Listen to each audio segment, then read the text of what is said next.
How's it going today, everybody? Mick back here to review JCW Lunacy, episode number 64. This was a very good one last night from start to finish, as they have been since I've started watching them, quite honestly. So this show begins, as always, with the recap of what happened the week before. So after that, we start the show off with Vince Russo, Vito, and Vampiro backstage. Vito and Vampiro are kind of arguing back and forth. Russo kind of gets in it a little bit and tells Vampiro that he's not there to be the boss, he's there to be the showrunner. So Vampiro kind of assures Vince that just stick with the plan and with Vampiro's vision. He will give him the chaos that he is desiring, and that tonight and going forward will be ratings bonanzas. He used that specific word, a ratings bonanza. I love that word, actually, whatever. So, yeah, so that's where we leave that segment. We're going to start off the show with match number one being a triple threat, the St. Clair Monster Corporation versus Stephen Flo, Cocaine, and Ninja Mac. So, the St. Clair Monster Corporation has the addition of their newest member, Beastman, which you'll find out later on. They show a badass promo segment for this guy, highlighting all of his accolades and his career in pro wrestling. Beastman has spent a lot of time over in Japan, and you guys owe it to yourself to check out this guy's work, man. He is one of the, I say this all the time when watching this show, man. One of the coolest big men that I've seen in a long time. I haven't seen his work over in Japan, honestly. So this is the very first, well, actually last week, his debut was the very first time I had seen Beastman do anything in a ring. And this is the first time I'd actually seen him wrestle. So very, very cool fucking wrestler. And that's just shooting it straight with you. This match starts off basically with Ninja Mac, Stephen Flo, and Cocaine at the entrance, just kind of standing there. And Congo Kong, Mr. Happy, and Beastman are at the opposite end, kind of right in front of the ring there. And Ninja Mac runs and charges Beastman, I believe it was. And Beastman just kind of gives him a back body drop right into the ring. This allowed Jasmine St. Clair to start whooping his ass with her kendo stick because she was there waiting for him. So that was pretty cool. So then I'm saying that Stephen Flo, he ends up climbing the turnbuckle to dive onto Beastman, but is just swatted away like a fly, basically. The bell officially rings, and Kong and Stephen Flo are actually the legal men. Congo Kong just pummels the shit out of Stephen Flo in the corner and tosses him around basically like garbage, for lack of a better word. Mr. Happy is eventually tagged in and just pounds on Stephen Flo some more for a little bit before tagging in Beastman. So Beastman enters this match, continues the beat down on Flo, but actually isn't in there for that long and quickly tags back out to Congo Kong, who throws Flo into the corner to charge him, but Stephen Flo kind of dodges out of the way, climbs the turnbuckle, and nails Congo Kong with a flying drop kick, or missile drop kick, if you rather. Beastman immediately comes in, grabs Stephen Flo to press slam him, but Stephen Flo escapes and tags in Ninja Mac, who dives off the turnbuckle with a double axe handle to Beastman, but does not faze him at all. Stiff chop to Beastman as well, still nothing. And Mac ends up running the ropes. He ducks a clothesline from Beastman and ends up sliding out of the ring where Congo Kong was right there waiting for him. And he gets decked by Kong, basically, and he slides him back into the ring. As this is happening, Cocaine slides in behind Beastman, gets his quick pick-me-up, dumps his bag all over him, and stupidly tries the Coke Slam to Beastman, and obviously he didn't get too far with that. Beastman picks up Cocaine instead, but he gets away and tags in Stephen Flo. So Stephen Flo was about to dive onto Beastman, but Jasmine nailed him with the kendo stick when he was like on top of the turnbuckle, allowing Kong and Mr. Happy to hit a monster double choke slam off of the top rope, basically, if I remember right. Maybe it wasn't off the top rope, but either way, Kong and Mr. Happy nailed just a monster double choke slam, and this allowed Beastman to get onto the top rope, jumping off, doing the earthquake smash or the fucking pancake or whatever you want to call it, man, off the top rope to poor Stephen Flo, crushing his ass for the 1-2-3 and the victory. So match number 1, winners, the St. Clair Monster Corporation. Cool match, all things considered.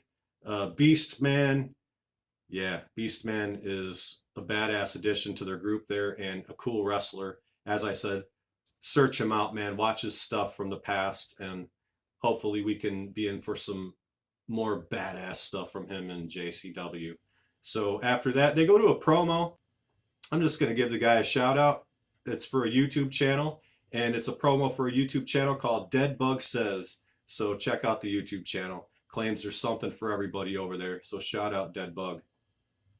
Backstage, a cameraman is talking to Too Tough Tony.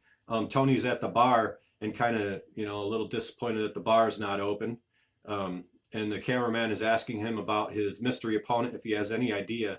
And Tony really doesn't know who it is. So we go from that to another backstage segment, which is Vampiro, Russo, and Vito. And this is actually where Vince is telling him he's not to be the boss, but he's the showrunner, And Vampiro again tells Russo, tonight and going forward will be a ratings bonanza. Vito tells Vince he should have picked him to be the showrunner. And Russo asks Vito, hey, what's up with that bandage on your neck? Because this week you notice that Vito has a bandage on his neck. And this is after last week when the Outbreak had pulled him into the bathroom stall. So I don't know. Vito claims it was from he and Jasmine fucking around, and Jasmine got a little too excited or something like that, So we'll have to keep an eye on that, I guess. This will go to match number 2. So this is Caleb Connolly versus Willie Mack. Of course, Caleb Connolly comes out with the Ring Rat and Jeeves. And I'm going to say this again. I think I said it before in a previous video. Jeeves needs a single push. This guy needs a singles title. He's got a great look. In my opinion, he's a hybrid looks-wise of Van Hammer and Johnny Fairplay. And the guy's got charisma. He's not bad in the ring. And I think he deserves even a babyface turn, maybe. I don't know, man. But I think Jeeves is all right, I think he's got a good, bright future ahead of him. So that's all I'm going to say about Jeeves for now.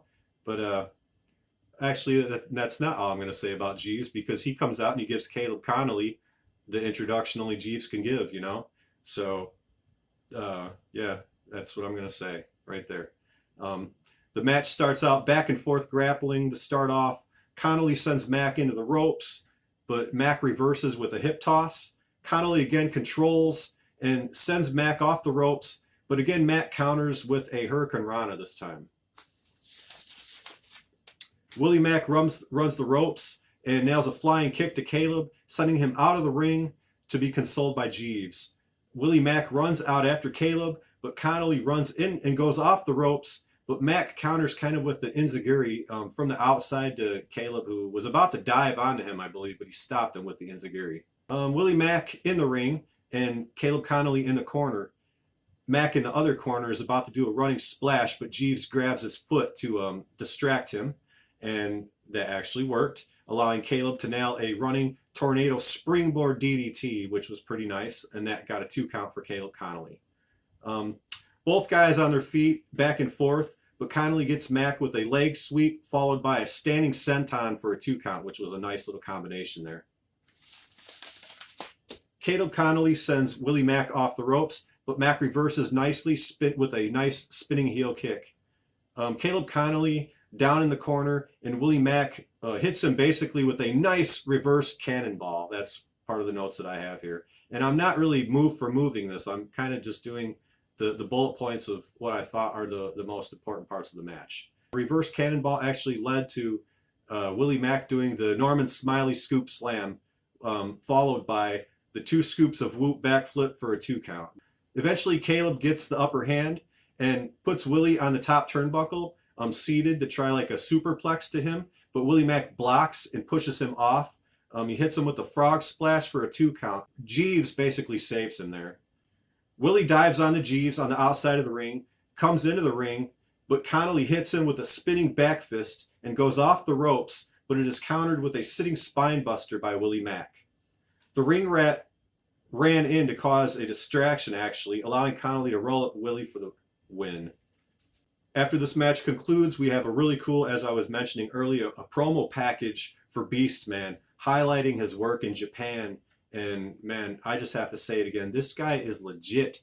Check his work out. He is one of the most badass big men I've seen in a while. And he's like a throwback style. He reminds me of like a Moondog or something like that, man, from the 80s. Comes out with this big ass bone and stuff, and he uses the bone, and yeah, cool shit, this guy. We got another backstage segment. Vito runs into Big Al and tells her there's a meeting in Vince Russo's office, and then she actually notices Vito's neck as well and asks Vito about it, and now Vito is kind of changed the story more than just Jasmine. Now it's a couple of blondes and Jasmine, and you know, the story grows. Match number 3 is the women's match. Katrina Creed and somebody I'm just seeing for the first time called Jody Threat versus Danny Moe and Hollywood Haley J with Amazing Maria and Stormy the dog in their corner. Back and forth, Haley and Creed to start. Haley off the ropes, does a nice leg sweep to Creed, followed by a leg drop for a 1 count. She tags in Danny, who delivers a low drop kick to Creed for a 2 count. Haley and Danny double boot to Creed. Creed able to tag Jody Threat, who starts working over Haley. Stiff corner kick to Haley. Delayed suplex to Haley also. Nice power by Jody Threat. This was a nice delayed suplex. I don't know how long she held it for, man. It seemed like 20 seconds at least. So nice delayed suplex for a 2 count by Jody Threat to Haley. Back and forth. Jody gets distracted by Amazing Maria on the outside, allowing Haley to nail a jumping tornado DDT, which was really nice. This allows Haley to tag in Danny, but Creed is also tagged in at the same time. Danny with some stiff chops and a clothesline to Creed, which leads to a Death Valley driver for a 2 count. Nice Death Valley driver as well. Creed is able to tag in Jody once again, but Danny ends up getting the upper hand once again and gets a head scissors on Jody, and then tags in Haley, who curb stomps Jody for the 3 count. So the ending of this match was basically a nice head scissors, tag into Haley. Haley runs in and does this kind of I'd call it a modified curb stomp, more of like it's a modified curb stomp. It looks pretty brutal though, to be honest with you. So good women's match here. So now we have another backstage segment. Vito is asking the Brothers of Funstruction to take the Outbreak out for him, and he gives them a little cashola payola to try and get the job done. They have a title match versus the Outbreak tonight. He then sees the referee, who owes him $10,000 that he knows from years and years ago back in the old neighborhood, and he basically grabs this referee and drags him away, and you can hear Vito telling him he has something for him to do. We next have a promo for PCO coming to JCW. Pierre Carl Oulet, but this guy could still go with just about anybody, so PCO is coming to JCW. Match number 4, the JCW Tag Team Championship. The Outbreak Challengers versus the Brothers of Funstruction, Ruffo and Yabo, the champions. Match starts out hot with the brothers charging the ring to attack the Outbreak and give both of them a good old-fashioned fucking beating. Barnabas causes a distraction, allowing the Outbreak to get one brother outside of the ring and run in and give the other brother a nice double elbow. Nice set of double teams by the Outbreak, leading to a 2 count. Outbreak, man, they move quick. They move succinct. They have some awesome double teams, man. Yabo ends up getting the hot tag to Ruffo, who runs wild on both for a minute, eventually picking one of them up to use like as a battering ram with his feet to the other zombie. Double team atomic leg drop by the brothers for a 2 count. The Brothers of Funstruction grab the rubber chicken and the balloon out of the bag of tricks. One zombie gets cracked over the head with the balloon, the other gets the chicken. And this is a chicken to boot to Russian leg sweep combination. But this is broken up by one of the zombies. Honestly, I don't know which one is which yet. I'm trying to still determine how to tell. So Jackson and Abel are the 2 names. So after the pin was broken up, this led to the zombie actually blowing mist into Ruffo's face. So that's not good. Distracting his brother Yabo. So the zombies were able to grab him and end up hitting their finisher, as above, so below, For the 3 count, brand new JCW Lunacy Tag Team Champions are the Outbreak. So after they win the championships, Barnabas the Bizarre comes in the ring, holds up the belts for them, and they're kind of all just in there celebrating the best they can, while from behind them comes Big Vito with seemingly Jasmine's kendo stick and just starts whooping the shit out of all 3 of them. Beats the fuck out of the Outbreak, but they just get right back up, and Vito sees this and is just like, fuck that, man, and just ends up taking off. So, good show so far, and we're not done yet. This leads to the main event. So, main event, JCW Championship, Too Tough Tony versus mystery opponent. Too Tough Tony's already in the ring. They do it this way this time because, you know, it's a mystery opponent. They want to, you know, save the suspense. So the mystery opponent is coming out, and his name is the Carnival of Carnage, which is the very first ICP album. Match starts off with a nice back and forth brawl. Nice arm drag by Tony. Tony sent off the ropes and nails Carnage with the shoulder block. Both men are back up and running the ropes. They duck a clothesline but end up nailing each other with one at the same time. Tony seems distracted. Carnage takes advantage and works over Tony. He gets him in the corner and climbs the ropes. About to do something to Tony, but Tony ends up reversing it into a nice powerbomb. Both guys get to their feet. Tony with some nice hard hands gets him with a nice body slam to set up the Tony Saw off the second rope for a 2 count. So after all this, Tony gets his fist ready, the Flaming Fist Meteorite, and he nails Carnage with it. Goes down for the pin. The referee starts counting, but he stops it too. And Tony just kind of looks at him like, what the hell, man? But he doesn't think much of it, and he just starts pinning him again, you know? So the referee starts the count again, 1, 2, and stops the count. This time Tony stands up like, what the fuck? And he's pissed, and he's backing the referee into the corner. So this allows a distraction, you know? And while this is happening, Carnage ends up spitting in Tony's face, temporarily blinding him, removes his mask to show that it is none other than Matt Cardona, former JCW champion. So he runs the ropes, hits Tony with the running leg lariat known as the radio silence for the 3 count. New JCW Lunacy champion, Matt Cardona. So I'm going to also say this just for storyline thread and transparency. The referee in this match, the one who wouldn't count the 3, is the referee from the back, who you've seen the last few weeks, who knows Vito from a long, long time ago, who is in debt to Vito for over $10,000, and assuming that he did a little favor for Vito during this match. But one can only, I mean, you know, one can assume that's what happened. So, another excellent show this week. That's where we go off the air. Matt Cardona is your new champion. So, well done again, guys. Well done writing, Vince. I'm liking it, you know. That's really all I have to say about it. But it's a cool show, man. It's a refreshing change from the mundane and same old, you know. So that's all I have to say. Thanks for watching. Follow me on Instagram if you like. I don't post much on there, but I'm gonna try and start doing more on there. For the most part, I stick to my YouTube channel and things like that, but I am on Instagram. But I ordinarily don't follow people that, you know, don't, you know, that have their accounts private and you can't see what the fuck they do and things like that. So that's just the way it goes, you know. That's to keep the riffraff out, basically. But that's it. Have a nice day, guys, and I'll see you the next time around.